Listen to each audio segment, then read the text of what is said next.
Okay, good morning everybody. So last lecture we were talking about the dual characteristics that you can see in the universe.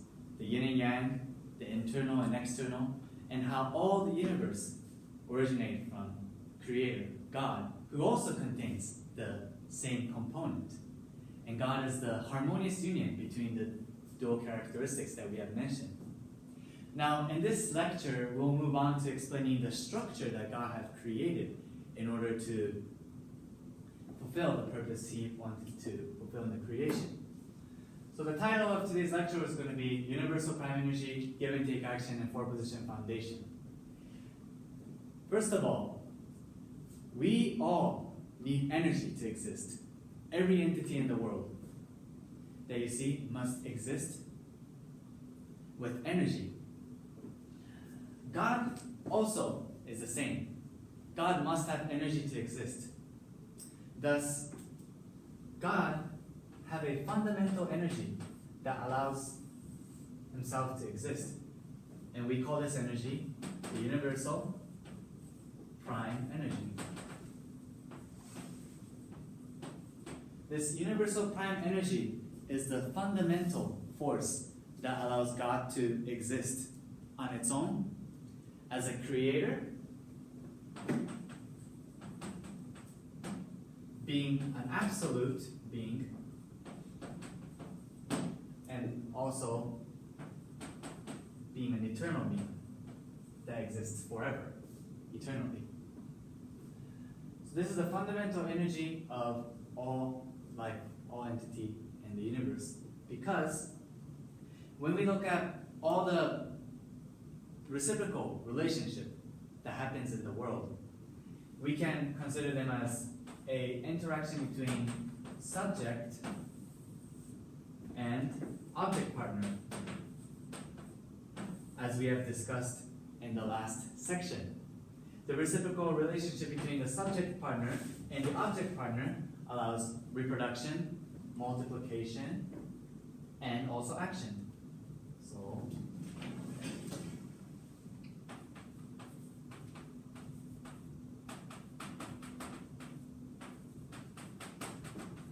So these reproduction, multiplication, and also action is a result of the reciprocal relationship that we've discussed in the previous chapter, or previous section.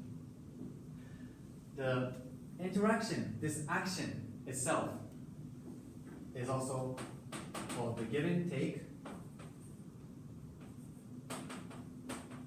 action, which is a horizontal relationship. And the give and take action is initiated by the universal prime force that comes from God. Thus, we can organize the relationship between universal prime energy and give and take action as the vertical force, and the give and take action being the horizontal force.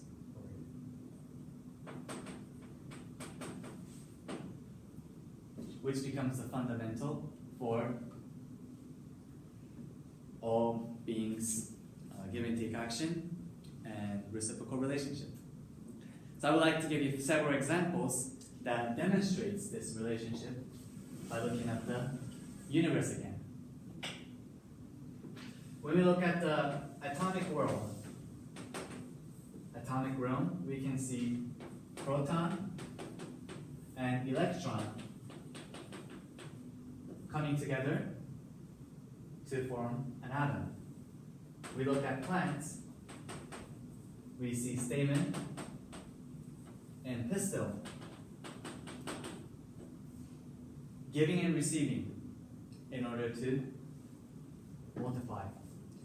But not just the same species, different species give and take also, such as bees and flowers. Bees, by stopping from flower to flower, carries pollen that allows flowers' reproduction to take place. Thus, bee and flower, forming a give and take action, creates a harmony in the plant's world. we can move on to looking at human. We've discussed this already, but human is consisting a harmonious union between mind and body. The give and take action between mind and body is essential for human to live healthy, in a healthy manner. And one of them cannot be lacking either. Without the mind, the body cannot have a direction to move. Without the body, mind cannot substantialize what's inside. If we look at nations, we can see a government within a nation and citizen. The relationship between government and citizen is like one of subject and object, because government is the one that leads its people. And the harmonious relationship between two allows the existence of nation. When we look at solar system,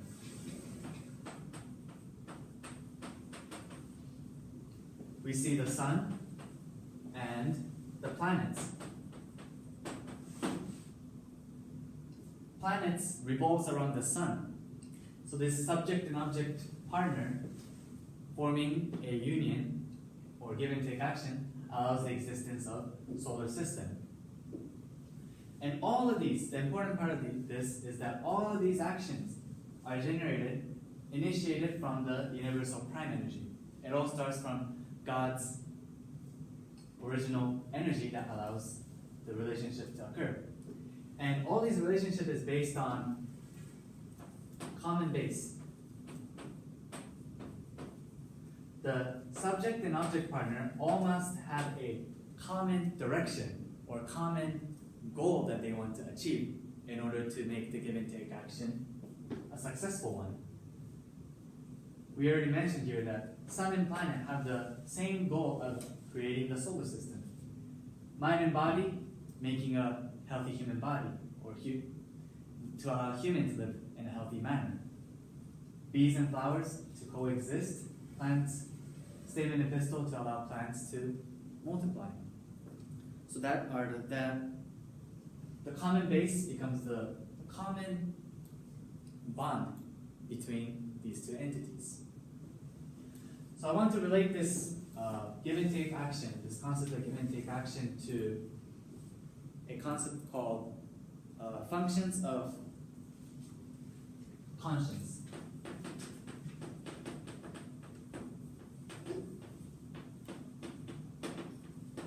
This conscience, what I mean is the conscience that humans have.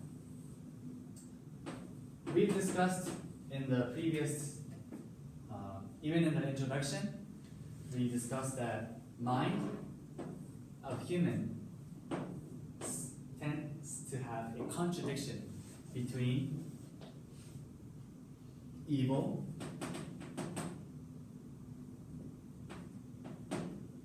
and good. Or to make it sound easier, a direction that mind ultimately seeks happiness, but one ends up leading to misfortune and one ends up leading to happiness. So we were saying that one is an evil direction and one is a good direction. However, when human beings, when they do an evil act, something that harms other people, or something that ends up in a misfortune, somewhere in their heart, they feel a purge of conscience.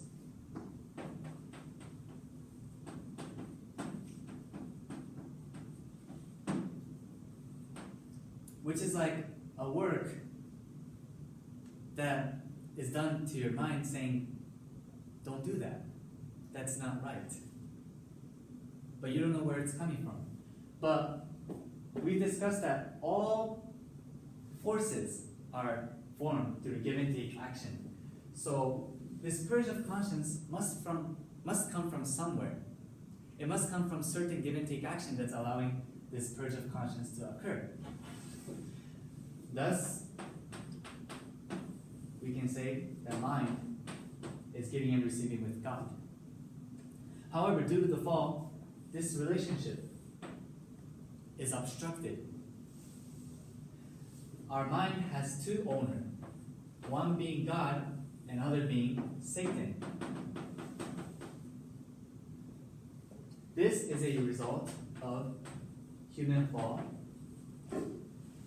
from the perspective of give and take action. God sent Jesus Christ as a begotten Son. What role did Jesus play in his providence? Or why was he sent? Jesus was sent as a being with a complete union with God.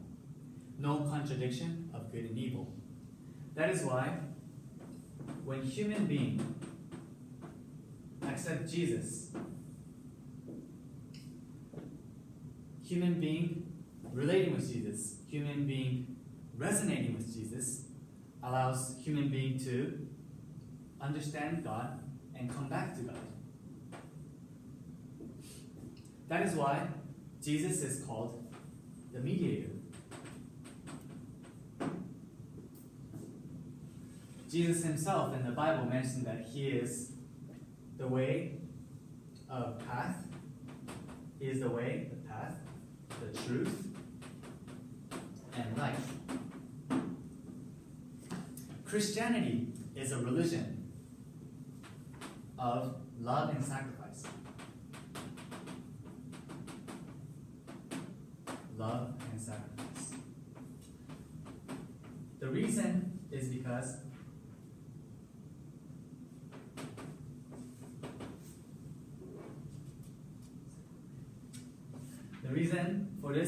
God himself was a being that invested to his creation with love and sacrifice.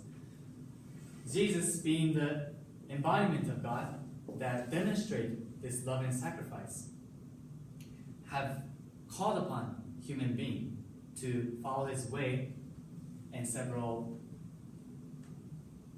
words that he has spoken to us. Such as Matthew 7:12, "Judge not that you be not judged, for with the judgment you pronounce you will be judged, and the measure you give will be the measure you get." Matthew 10:42 says, "And whoever gives to one of these little ones even a cup of cold water because he is a disciple, truly I say to you, he shall not lose his reward." By uniting with Jesus, who came to earth that embodies God, human beings are given the path to return to God.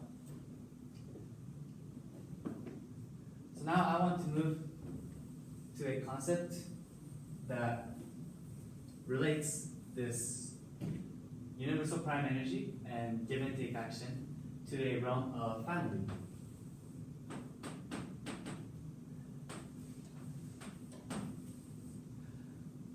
God exists. God originally created man and woman, and they were to produce an offspring. So, in this relation, man and woman give and receive, and man, centered on God, forms a family. So, in this relation, all the entity is giving and receiving, and the origin of this relationship is God. Thus, we can say God is the origin of all types of relationship. But when we see the dual characteristic world, it's divided.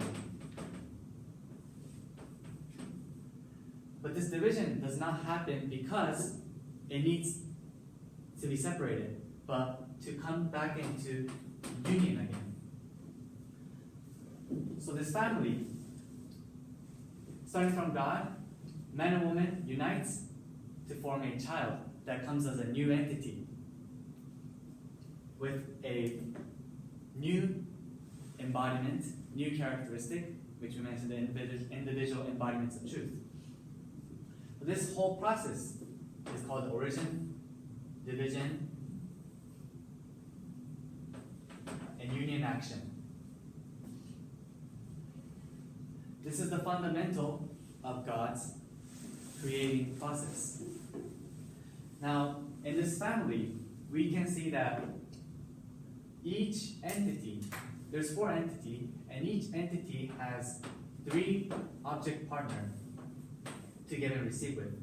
God can give love to man, God can give love to woman, God can give love to child.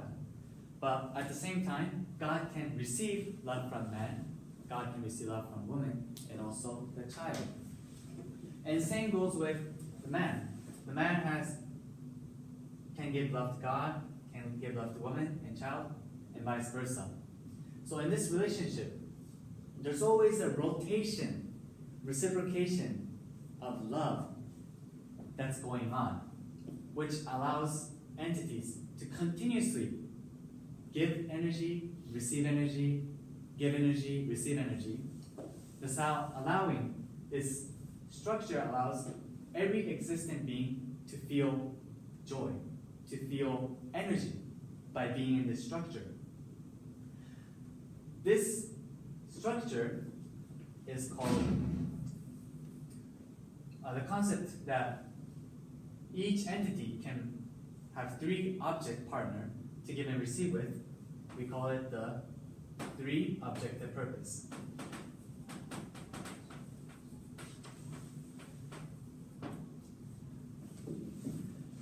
And this structure, where there's 4 positions centered on God, we call it the 4 position foundation. This 4 position foundation becomes the fundamental structure of God's creation. Because not just in a family, this can be applied, but it can be applied anywhere over here, anywhere in the universe. Such as over here, this being the union of subject and object. The sun and planets creates a united solar system. And all of these must be centered on God's purpose of creation in order for it to function properly. So this is how God wanted to create the world. So by understanding this structure, we can come to an understanding of something very fundamental to why God created this whole world with two characters, or pair system.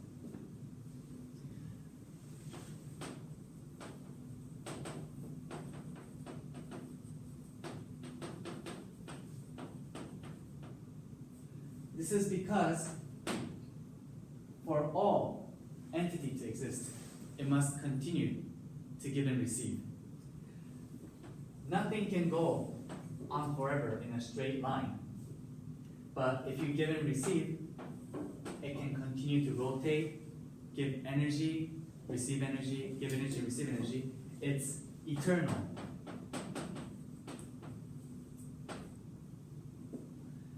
This eternity is the point.